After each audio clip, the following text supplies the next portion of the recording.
त्या मुद्रेवर असलेल्या विचित्र आकृत्या पाहून विक्रांतला जरा वेगळंच वाटत होतं. या वाड्यात नक्कीच कुठेतरी गुप्तधन दडलेलं आहे. पण मग तसं असेल तर केशव काका हा वाडा मला सोपून कसा काय निघून गेला?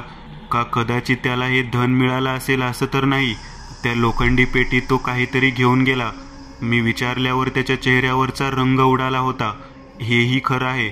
नक्कीच सगळं सोनं तो त्या पेटीत भरून घेऊन गेला असणार. तसं पण यातली एक मुद्रा अतुलला त्याच खोलीबाहेर मिळाली जिथून ती पेटी केशव काकाने बाहेर आणली होती. हा केशव काका दिसतो तितका साधा ना कधी होता ना आहे. विक्रांत मनात बऱ्याच गोष्टीचे अंदाज लावत होता. ती मुद्रा त्याने खिशात ठेवली आणि तो परत आत आला. वेळ दुपारची होती. तो आता चालत वरच्या मजल्यावर आला. हातात चाव्यांचा गुच्छा होता. तो रवींद्रच्या खोलीजवळ आला. किल्ली लावून त्याने त्या खोलीचं दार उघडलं. खोली उघडून तो आत शिरला. खोलीत एक विचित्र असा वास सुटलेला होता. खोलीवर नजर टाकत त्याने कपाट उघडलं. कपाट पूर्ण रिकामं होतं. त्याने खोलीवर वरपासून खालपर्यंत नजर टाकली. त्याची नजर भिंतीच्या एका कोपऱ्यावर गेली. भिंतीचा कोपरा जरासा कुरतडलेला वाटत होता. जमिनीवर लालसर अशा द्रव्याची एक हलकीशी राब बसलेली दिसत होती. विक्रांतने खोलीतला लाईट लावला. खोली रिकामी होती. त्यात ते कपाट सोडलं तर काहीच नव्हतं. लोखंडी पेटी ज्या जागी ठेवली असावी तेवढ्या भागात जमलेल्या धुळीमुळे तिथे कालपर्यंत असलेल्या पेटीचं अस्तित्व अजूनही जाणवत होतं. तितक्यात त्याची नजर कोपऱ्यात गेली. तुटलेलं एक कुलूप तिथं पडलेलं होतं. त्याने कुलूप हातात घेतलं आणि मग खिडकीतून बाहेर झाडीत फेकून दिलं. त्याची नजर वर छताकडे गेली आणि त्याने खोलीच्या मधोमध उभं राहून त्या छताकडे बघितलं. मानवी पावलांचे ठसे खोलीच्या छतावर उमटलेले दिसत होते, तेही लाल रंगात. हे पाहून विक्रांतच्या काळजात क्षणभर धस झालं. कोणी छतावर कसं काय उलटं चालू शकतं? या वाड्यात नक्कीच काहीतरी आहे. ती खोली बंद करून तो आता वाड्यातल्या इतर बंद खोल्या एक एक करत पिंजून काढू लागला. आधी पहिल्या मजल्यावरच्या सगळ्या खोल्या त्याने उघडून बघितल्या. सगळ्या खोल्या पूर्ण रिकाम्या होत्या. ना कसलं फर्निचर ना आणखी काही. मग तो दुसऱ्या मजल्यावर आला. तिथेही त्याने एकूण 5 खोल्या उघडून बघितल्या. सगळ्या रिकाम्या होत्या. त्यात साधं फर्निचर देखील नव्हतं. दुसऱ्या मजल्यावर तर धूळ इतकी साठली होती की त्या मजल्यावर साफसफाई होऊन देखील 6-7 महिने झाले असावेत. दुसऱ्या मजल्यावरच्या शेवटच्या खोलीत येऊन त्याने त्या खोलीवर नजर टाकली. ती खोली देखील पूर्णपणे रिकामी होती. जाताना सहज त्याची नजर त्या खोलीच्या छताकडे गेली. त्या खोलीच्या छतावर देखील मानवी पावलाचे ठसे उमटल्याचे दिसत होते आणि ही खोली बरोबर रवींद्रच्या खोलीच्या वर स्थित होती. काळ्या दगडावर लाल रंगात मानवी पावलांची 5 बोट उमटलेल्यासारखी वाटत होती. विक्रांतने ती खोली बंद केली. खाली येऊ लागला. त्याच्या मनात एक अनाहूत भीती आपलं घर तयार करत होती. तो माझघरात आला. सोफ्यावर बसून त्याने सिगारेट पेटवली. त्या गुप्तधनाचा विषय त्याच्या डोक्यातून जात नव्हता आणि आता त्या जोडीला वरच्या खोलीत छतावर उमटलेले मानवी पावलांचे ठसे आणि त्यातून मनात दाटून आलेले भय. इथे थांबलो तर माहिती नाही काय होईल. एक काम करतो, आजचा दिवस कसा तरी काढतो, पण उद्या आम्ही इथून निघून जातो. पहिली तर जमीन विकून टाकतो.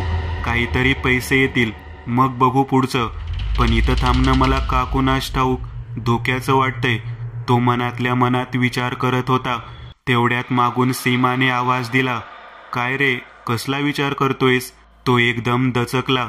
काही नाही ग, असंच, विक्रांत म्हणाला. विक्रांत, काय झालंय? तू चिंतेत आहेस? मला दिसतंय तुझ्याकडे बघून. काय झालंय? सीमाने विचारलं. विक्रांतने सीमाला जवळ बसवलं आणि तिला सोन्याची नाणी दाखवली. ती नाणी बघून तिच्या डोळ्यात एक वेगळी चमक आली होती. हे अतुलला सापडलं बाहेर आणि वरच्या मजल्यावर. मी आत्ताच वाड्यातल्या सगळ्या खोल्या चेक केल्यात, पण सगळ्या खोल्या रिकाम्या होत्या. इथलं सगळं सोनं काका घेऊन गेला एवढं नक्की. त्या लोखंडी पेटीत आता काही नाहीये इथं. आणि तसंही वरच्या खोलीत मला छतावर पायाचे ठसे दिसले. आपण एक करू, उद्या सकाळी निघू इथून. आधी जमिनीचा निकाल लावू, ती विकू, वाड्याचं बघू नंतर. विक्रांत बोलत होता. ठीक आहे, उगाच रिस्क नको. सीमा पण तयार झाली. त्या मुद्रा खिशात घालून तो आणि ती खोलीत गेले. जरा वेळ आराम करून संध्याकाळी त्याला जाग आली. बाजूला बेडवर ना सीमा होती ना अतुल. विक्रांत उठला आणि बाहेर आला. सीमा आणि रखमा किचनमध्ये होत्या, तर अतुल माझघरातच खेळत होता. विक्रांत झोपाळ्यावर येऊन बसला. शिवाने त्याला चहा दिला. चहा घेऊन तो वाड्याच्या मागच्या दारातून विहिरीजवळ आला. सिगरेटचे झुरके मारत त्याने सहज विहिरीत डोकावून बघितलं.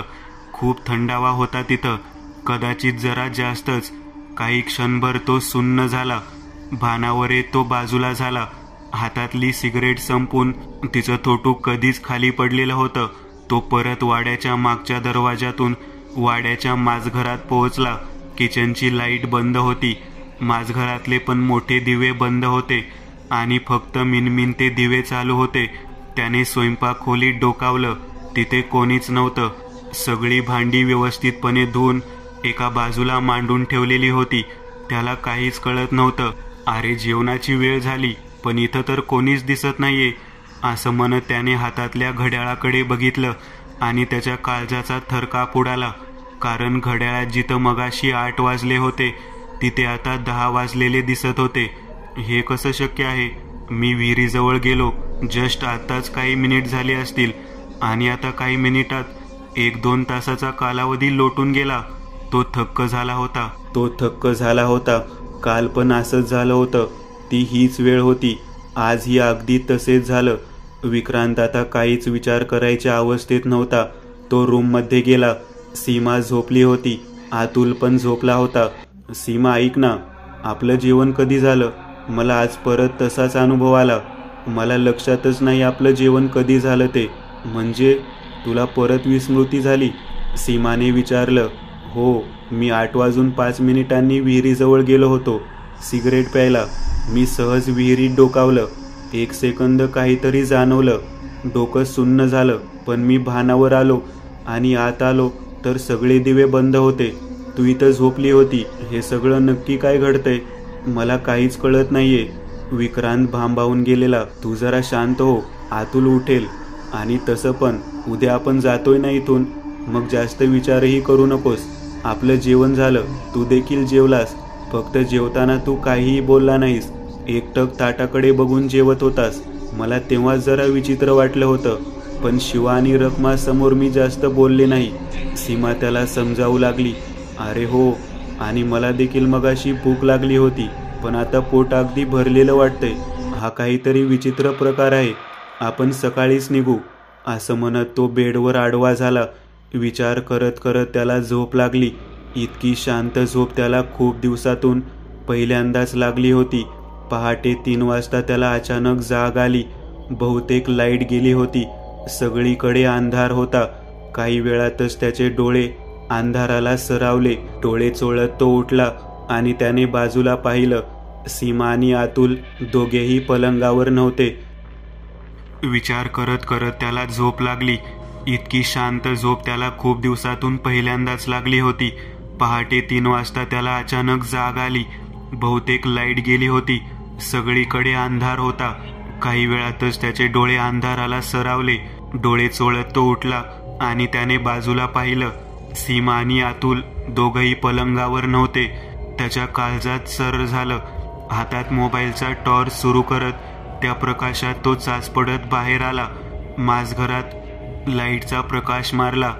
सीमा, ए सीमा, अतुल, ए अतुल, त्याने दोघांना मोठ्याने आवाज दिला. तो आता पूर्ण माझघरात त्या मोबाईलच्या टॉर्चच्या सहाऱ्यावर फिरू लागला. त्याने अनेकदा सीमाला आवाजही दिला होता, पण काहीच प्रतिसाद येत नव्हता. आता तो काल रात्रीच्या अनुभवाने विहिरीच्या दिशेने चालू लागला. हातपाय गारटले होते. पाय लटलट कापत होते. हृदयाची गती वाढली होती. त्याला पुढे काय वाढून ठेवलंय याचा अंदाजच येत नव्हता. तो विहिरीजवळ आला. तिथे कोणीही नव्हतं. रातकिड्यांचे आवाज कान सुन्न करत होते. त्या नीरव शांततेत मधूनच जंगलात दूरवर कुठेतरी एखाद्या जनावराचं रडणं ऐकू येऊन हृदय हादरत होतं. टिटवीचा कर्णकर्कश आवाज मधूनच अंगावर काटा आणत होता. त्याने तिथं देखील दोघांना बरेच आवाज दिले, पण कोणताच प्रतिसाद मिळाला नाही. तो परत आत आला. पुन्हा एकदा खोलीत येऊन त्याने पाहिलं, पण तिथं कोणीच नव्हतं. थरथरत तो आता वरच्या मजल्यावर आला.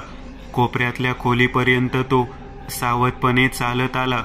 खोलीच्या खिडकीतून त्याने आत प्रकाश टाकला, पण तिथेही कोणीच नव्हतं. तो आता घाबरला तर होताच. सीमा आणि अतुलची काळजी त्याला जास्त वाटत होती. तो तसाच दुसऱ्या मजल्यावर धावला. तिथेही ते दोघे नव्हते. आता मात्र खरंच त्याला काळजी वाटू लागली होती. तो खाली आला. माझघरात येत तो खुर्चीवर बसला. डोळे काळजीने पाणावले होते. तितक्यात त्याची नजर देवघराच्या खोलीकडे गेली. त्याने तिथं बघितलं नव्हतं अजून. तो देवघराच्या खोलीत आला.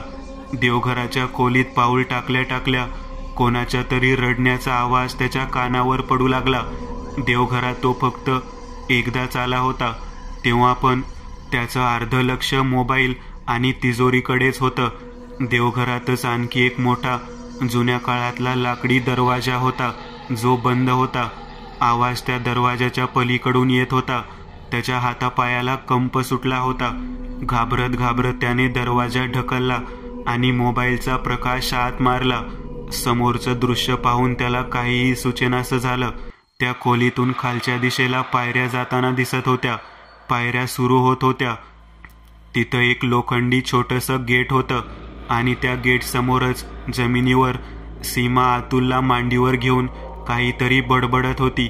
अतुल गाढ झोपेतच होता.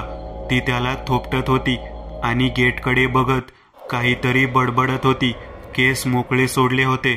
तो थरथरत्या पावलांनी तिच्या जवळ आला. त्याच्या पावलांचा आभास होताच ती अचानक शांत झाली. ए लांब राहा तू, माझा मुलगा झोपलाय, जा इथून निघ. ती घोगऱ्या आवाजात खेकसली. बोलता बोलता तिच्या तोंडून विचित्र असे शब्द बाहेर पडू लागले आणि पुढच्या क्षणाला ती जोरजोरात हसू लागली. तिची नजर मात्र अजूनही त्या गेटवर होती. तिने अजून एकदाही विक्रांतकडे साधं पाहिलेलंही नव्हतं.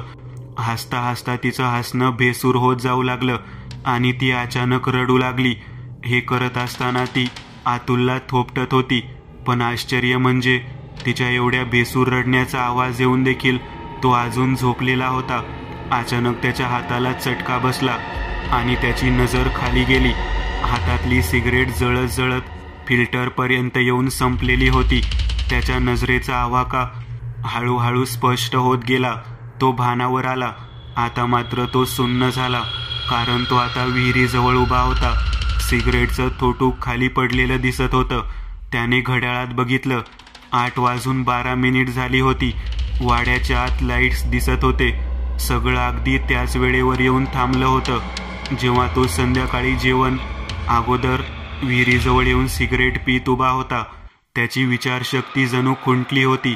तो अजूनही स्वतःशी हा विचार करत होता की नक्की जे मी पाहिलं ते स्वप्न होतं की आता जे बघतोय ते स्वप्न आहे. तो अजूनही घड्याळ बघत होता. डोळ्यावर अजूनही विश्वास बसत नव्हता. तो चालत वाड्याच्या आतमध्ये आला. किचनमध्ये सीमा आणि रखमा स्वयंपाकात गुंतल्या होत्या. शिवा डायनिंग टेबलवरच्या गोष्टी नीट करत होता. विक्रांत जाऊन झोपाळ्यावर बसला. त्याआधी त्याने ग्लासभर पाणी पिऊन घेतलं. इथून उद्याच्या उद्या निघून जाणं किती गरजेचं आहे याची जाणीव आता तीव्र झाली होती.